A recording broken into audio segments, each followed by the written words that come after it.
आपल्याला type 2 Fortuner आलेले आहे. त्यात आपण हायपरसॉनिक ब्रँडचा 360 कॅमेराची स्क्रीन इन्स्टॉल केलेली आहे, जो लास वेगास म्हणून येते.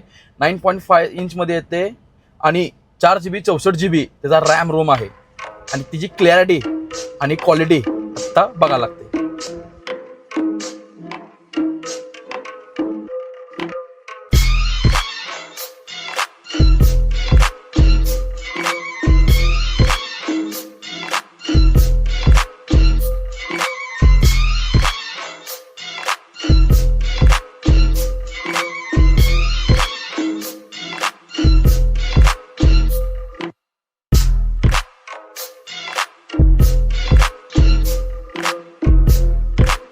हायपरसॉनिक असा ब्रँड आहे, त्यांच्याकडे कोणतेही प्रीमियम कारचे तुम्ही अँड्रॉइड स्क्रीन्स मागा.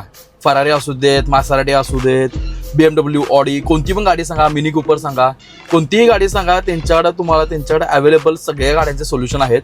आणि त्यांचे क्लॅरिटी आणि ऑडिओ क्वालिटीच्या बाबतीत तर नादच करायचा नाही.